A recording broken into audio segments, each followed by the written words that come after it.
Assalamualaikum warahmatullahi wabarakatuh. Alhamdulillahirabbil alamin, wassalatu wassalamu ala asyrafil anbiya'i wal mursalin sayyidina wa maulana Muhammadin wa ala alihi wa sahbihi ajma'in, amma ba'du. Perkenalkan, nama saya Sekarsari dari kelas PAI 3F, Fakultas Tarbiyah, Prodi Pendidikan Agama Islam, Institut Agama Islam Negeri Syekh Abdurrahman Siddiq, Bangka Belitung. Di sini saya ingin menjelaskan sedikit tentang kajian konseptual media dan sumber belajar sebagai pemenuhan tugas dari mata kuliah pengembangan media dan sumber belajar. Yang pertama, konsep dasar teknologi, media, dan sumber belajar. Kata teknologi memiliki banyak penafsiran dari sekedar peranti keras, seperti komputer, pemutar MP3, dan sebagainya, hingga cara yang sistematis dalam menyelesaikan masalah.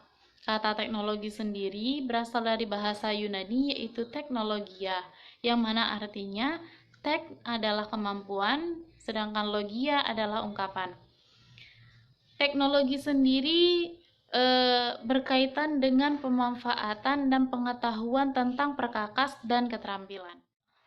Sedangkan teknologi pengajaran adalah pemanfaatan dan pengetahuan yang spesifik dari perkakas dan keterampilan dalam pendidikan.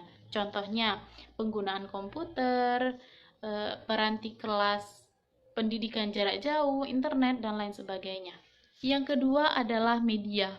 Media berasal dari bahasa Latin, yaitu medium, yang mana artinya adalah sarana komunikasi.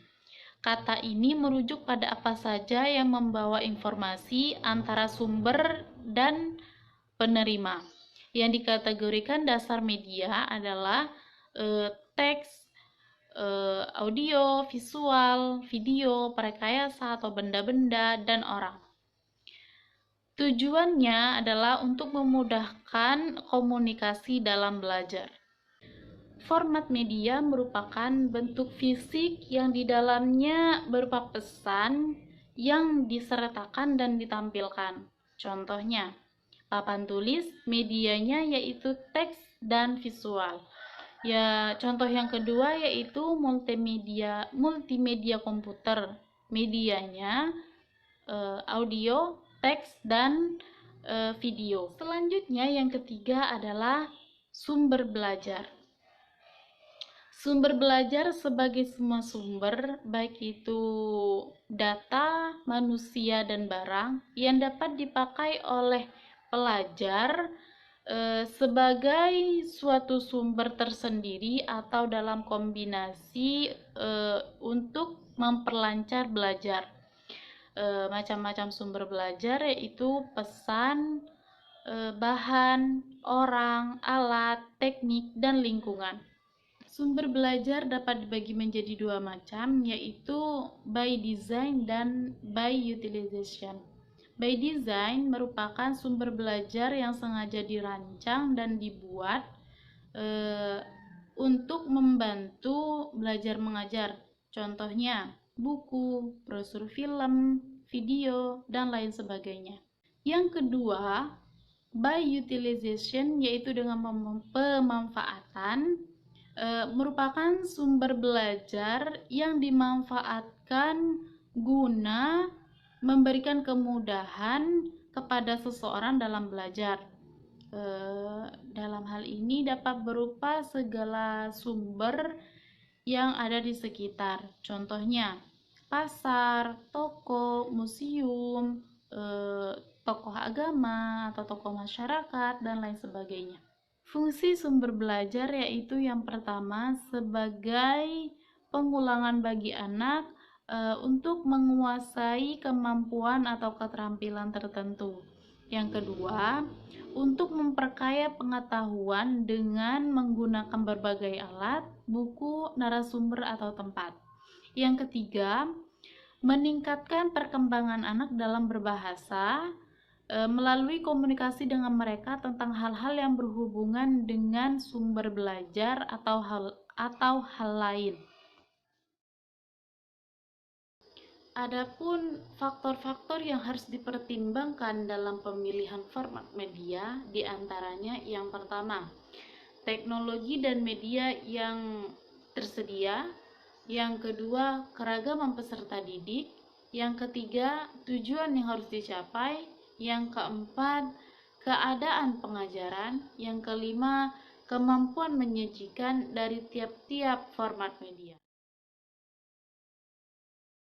Bahan-bahan pengajaran merupakan benda-benda spesifik yang digunakan dalam sebuah pelajaran yang mempengaruhi kegiatan belajar siswa. Contohnya, materi, soal, dan umpan balik dari tanggapan soal tersebut. Prinsip-prinsip pengajaran efektif diantaranya yaitu yang pertama, menakar pengetahuan sebelumnya yang dimiliki oleh siswa. Yang kedua, mempertimbangkan perbedaan individual. Yang ketiga, menyatakan tujuan. Yang keempat, mengembangkan kemampuan metakognitif. Yang kelima, menyediakan interaksi sosial. Yang keenam, memasukkan konteks realistik. Yang ketujuh, melibatkan siswa dalam praktik relevan. Yang kedelapan, menyediakan umpan balik yang konstruktif, terus-menerus, dan tepat waktu. Peran teknologi dan media dalam belajar.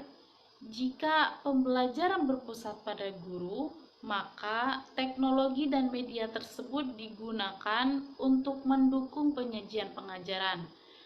Kemudian, jika pembelajaran berpusat pada siswa, siswa tersebut merupakan pengguna utama teknologi dan media. Lingkungan belajar merupakan lingkungan atau situasi fisik yang di dalamnya diharapkan pembelajaran dapat berlangsung. Lingkungan belajar ini mencakup fasilitas fisik, suasana akademik dan emosional, serta teknologi pengajaran. Lingkungan belajar ini bersifat dalam waktu bersamaan atau biasa disebut dengan sinkronus. Misalnya, akses materi atau pembelajaran itu dilakukan oleh siswa dalam waktu dan tempat yang sama atau dilakukan dalam waktu yang bersamaan.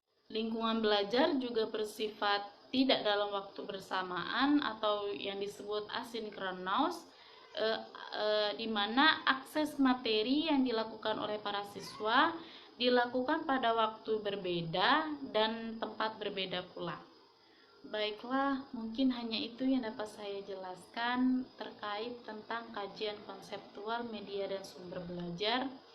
Jika ada kata-kata yang salah, saya mohon maaf. Wassalamualaikum warahmatullahi wabarakatuh.